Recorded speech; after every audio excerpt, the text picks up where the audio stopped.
Hi students, how are you? Very good morning, good afternoon or good evening, whatever may be the time you are watching this video. And today we are entering into the 14th lecture of our electric potential and capacitors. Okay, and before starting, this is our channel, Physics Gallery, Asha.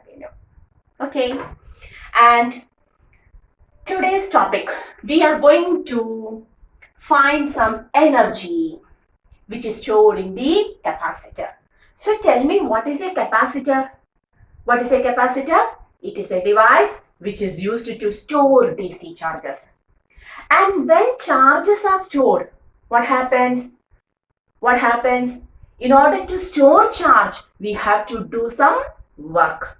Okay? In order to place a bag from top to bottom, we have to do some work to put it. Okay, and when we do some work, our energy is lost. And according to the law of conservation of energy, when energy is lost by one, it will be gained by other. Similarly, electric potential difference has to do some work to store charges at a particular region. The work done by this potential difference is stored as the energy of the capacitor. Once more, what we are studying about today's our topic is energy stored in a capacitor. Energy stored in a capacitor. Why capacitor has to store energy? Capacitor is a device which is used to store charges. Capacitor is a device which is used to store charges. And in order to store charges, when we have started the capacitor, we had studied that potential difference is required. What is required? Potential difference. Lesser the potential difference, lesser will be the amount of charge stored. Greater the potential difference, greater will be the amount of charge stored. Okay, is it clear? That is, for a capacitor to store charges, potential difference has to do some work. And the energy lost by that agent, the agent which provides the potential difference, that energy lost is stored as the work done by the external agent is stored as the energy in the capacitor. So, the energy stored in a capacitor, is equal to the work done by potential difference. Okay. Okay, and what was the equation for potential difference? We know the potential difference V is equal to the work done to store the charge. Suppose there is a spherical or a parallel plate capacitor. We have to take a parallel plate capacitor. Suppose this is our parallel plate capacitor. When a battery is connected across this, switch opened, then what happens? This potential difference provided by the battery has to do some work to store the positive charges here and similar amount of negative charges here. Okay, and this work done to store the charges is stored as the energy there. Is it clear? And how many charges are stored here? Infinite number of charges. How many charges? A lot of charges. And whether it is possible to find all of the work done to store all of the charges together? Never. Therefore, generally we write it as V is equal to dW by dQ. Understood? Whether you will study the total plus 2 physics in one day, do you study? Whether you have an ability to study all of the chapters of plus 2 in a single day? No, it is not at all possible. So what we do? In one day, we will study a little bit of topic.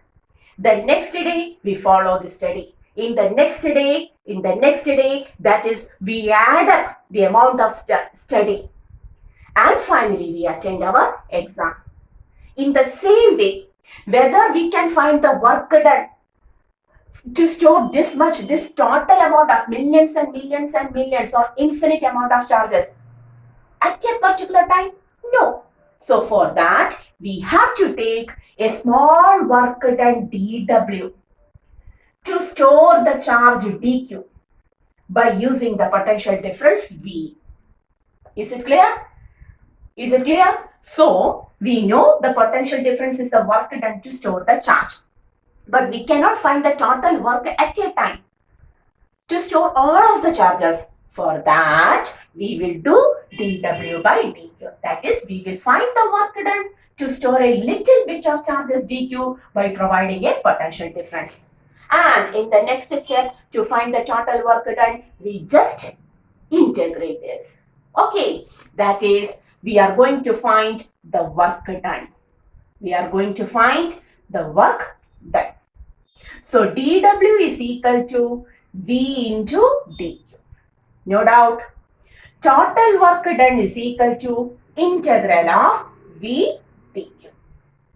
But for a capacitor of capacitance C, C is equal to Q by V.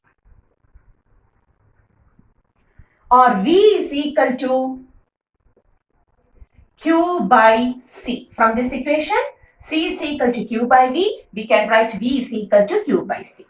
Providing here, work done is equal to integral of Q by C dQ. Okay. The capacitance of the capacitor is now a constant. We don't have changed the distance. We don't have changed the plate area. We don't have changed the medium. So C is a constant. So we can write 1 by C, constant outside the integral Q dQ. Okay. In the next step, provide the limit. What was the initial charge? Q, 0 coulomb. After charging, it becomes Q coulomb. So lower limit is 0 coulomb. This is 0 coulomb. And the upper limit is Q coulomb. From 0 to Q charge. Is it clear? Starting from 0 coulomb to Q coulomb. Next, what is integral Q dQ? What is integral x raised to n dx? You know that x raised to n plus 1 by n plus 1. Mathematical equation. Integration. So integral of x raised to n dx is x raised to n plus 1 by n plus 1. If so, what is integral of q raised to 1? Q raised to 1 dq. You will write it as q raised to 1 plus 1 by 1 plus 1, which becomes q square by 2. Is it clear? That becomes q square by 2. Here we can write work done is equal to 1 by C into work done is equal to 1 by C into q square by 2. After integration square bracket and limits on the right side. Provide the limits. Upper limit minus lower limit. Work done is equal to 1 by C into q square by 2 minus 0. Or remaining here. Work done is equal to q square by 2c. Okay. This work done is stored as the energy in the capacitor. So, the energy stored in the capacitor. Energy stored in the capacitor becomes q square by 2c. Do you understood how to take the energy stored in a capacitor? Once more. In order to store charges in a capacitor, we have to provide some potential difference.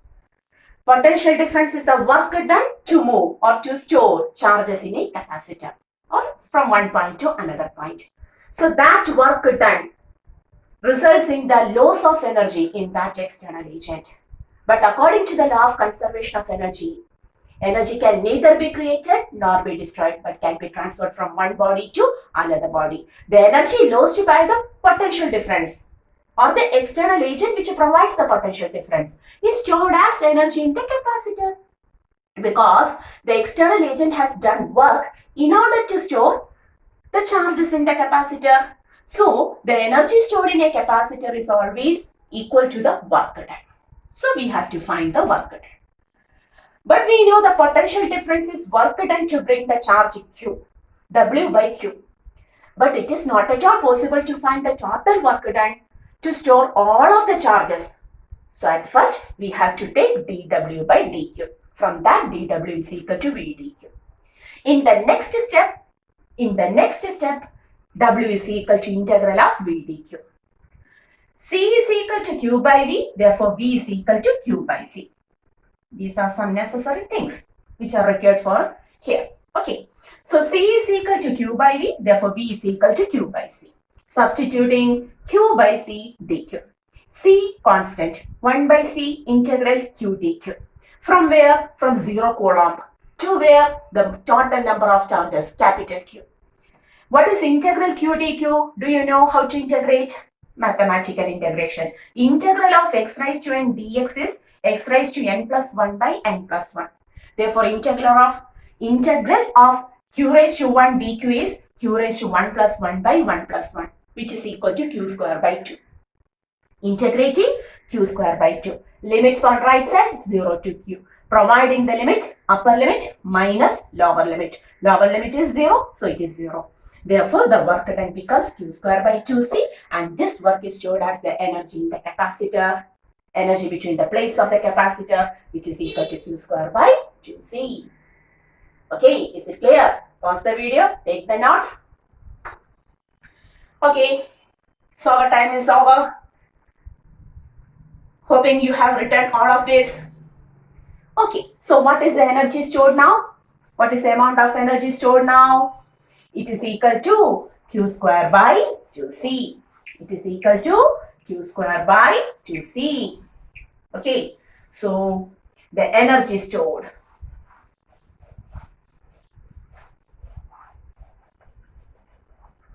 Oh, it takes some more time to run this board. Sorry. So, our energy stored E is equal to the basic equation becomes q square by 2c. But we know Q is equal to CV. Q is equal to CV. Substituting the value of Q here, we will write. In the next step, we will write C square V square. May I write? Q is CV, so Q square is C square V square by 2C. Cancelling 1C, the equation becomes, here there is a half, 1 by 2, then C V square. So the next equation for energy is the another equation of energy in terms of capacitance and potential is half CV square. Is it clear? Just substituting the value of Q. So half CV square is also an equation for the energy stored in a capacitor. At first, based on charge and capacitance. Now capacitance and potential. Once more, if Q is equal to CV, how to write C? Q by V. Now, putting Q square as such and substituting the value of C. Putting Q square as such. Earlier, we have converted Q and C was taken as such. Now, Q as such. Changing the value of C. What is C? Q by V. Cancelling 1Q and V on the upper side, the equation becomes half QV. Okay, so energy stored in a capacitor. Energy stored in a capacitor may be taken as Q square by 2C or also equal to half CV square or also equal to half QV. You may use any one of the equation to find the energy stored in a capacitor. First equation in terms of charge and capacitance. Second equation in terms of capacitance and potential. And the third equation in terms of charge and potential. So which are the various equations for energy stored in a capacitor? Q square by 2C, half CV square and half QV. Is it clear? So at first we have derived this. Then converting the values of Q and C, we will get also half CV square and half QV. Take the notes. Okay. Pause the video and take the notes. Now, we have completed energy stored in a capacitor. We have completed energy stored in a capacitor. Okay. Now, the next term, energy density. We are going to energy density. What is density? We have studied several types of density. Mass density, where it was mass per unit volume. Then charge density, linear charge density, charge per unit length, surface charge density, charge stored per unit area, and volume charge density, charge per unit volume. Today we are going to energy density, the energy stored per unit volume in the space between the plates of the capacitor. What is energy density? The energy stored per unit volume, the energy stored per unit volume in the space between the two plates of the capacitor is called as energy density. So, may I rub this? Yes. So, we are going to the next term called as energy density.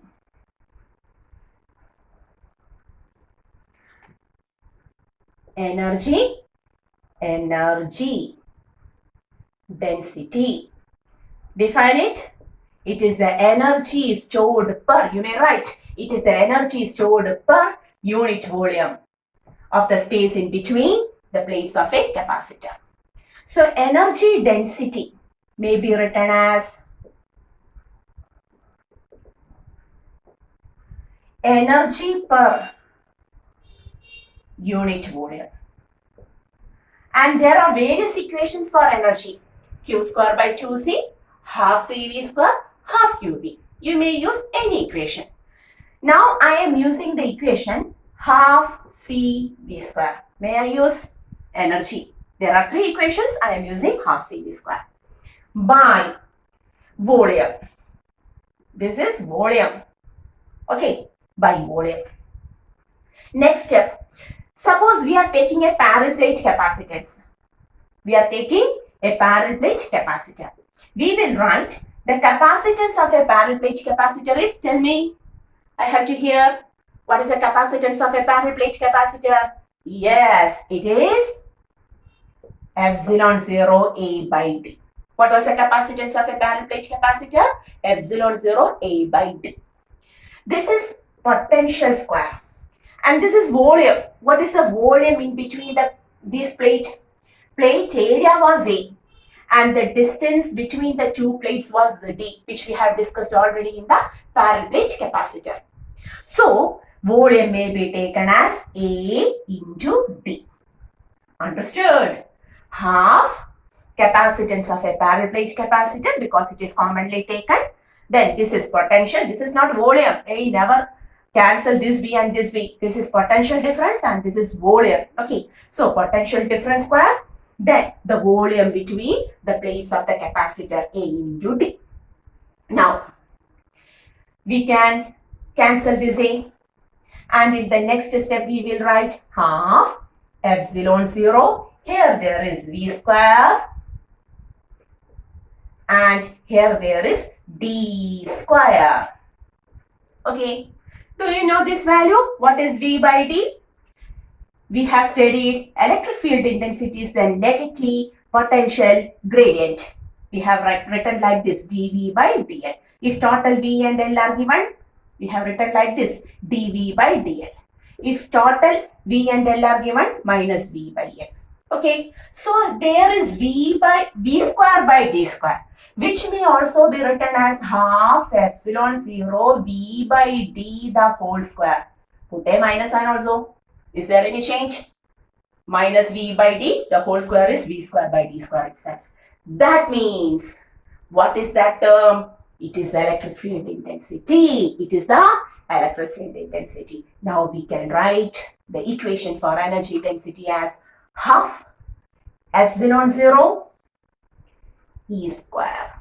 Okay, so what is our equation for energy density? Very, very important. Energy density of a capacitor is half epsilon 0 E square. What is energy density? What was energy?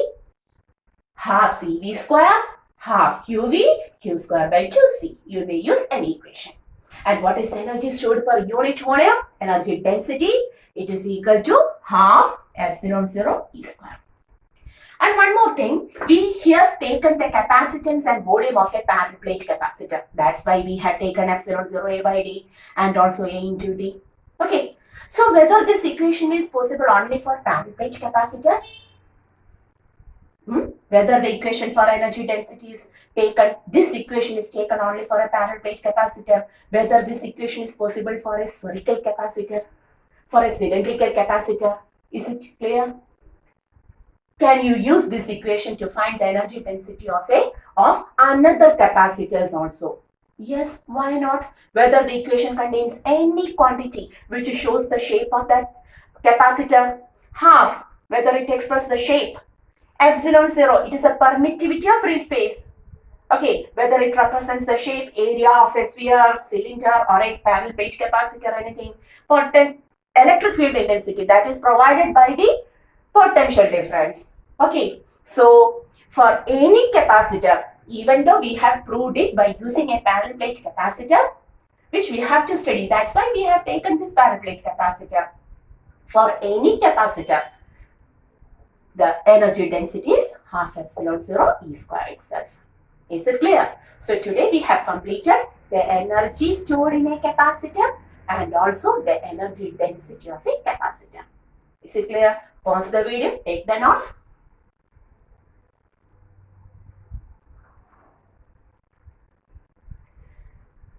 So, hoping all of you understood why the capacitor stores energy when it stores the charges.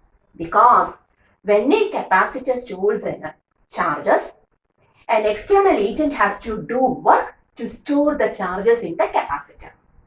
So, for that agent, some energy is lost. And according to our law of conservation of energy, that lost energy will be transformed into another form. That is, the energy lost by the external agent is stored as the energy in the capacitor. Okay. So, when charges are stored in a capacitor, certain work has to be done for that, which is converted to the energy. And how to take the energy? We have taken the value of potential difference, W by Q. But we cannot take the total work done at a particular time. Therefore, we have taken dW by dQ. Then from that equation of work done, dW is equal to vdq, we integrated and find out the value of energy as half CV square. No. First equation was Q square by 2C. Substituting the value of Q, we got half CV square, and substituting the value of C, we got half QV. So the three equations of our energy stored in a capacitor. The first one is half CV square in terms of capacitance and potential. Q square by 2C, the basic equation in terms of charge stored and potential difference provided. And also half QV in terms of the charge and potential difference. Okay, so half CV square, Q square by 2C and half QV. Is it clear? Then we have studied the energy density. What is density? There are different types of density which we commonly take as mass density, mass per unit volume. Then charge density, linear, surface or superficial. That is volume. Superficial means area, volume or cubical. Charge densities are linear, surface charge density and volume charge density. Okay. And now we are going to take the energy density. The energy stored per unit volume. Energy per unit volume. Among the three equations of energy, we have taken half CV square. If we consider a parallel plate capacitor, which we have to study, so we have taken epsilon 0 A by D. Similarly, the volume between the plates, A into D. Then on solving, we got V square by D square, which may be written as minus V by D the whole square. And minus V by D is electric field intensity. Is it clear? Then the equation becomes half epsilon 0 E square. That is, energy density is half epsilon 0 E square for any capacitor. Not only for parallel plate capacitor, for any capacitor, the energy density is half epsilon 0 E square. Okay. So, hoping all of these topics is understood to you. Until the next video, study it very well. And before winding the video, once more I am asking if there are any doubt in the topics, in the numerical section, in theoretical section, in any concept, you may ask it in the comment box. Okay, we will discuss in the lectures. Okay, till the next video, see you.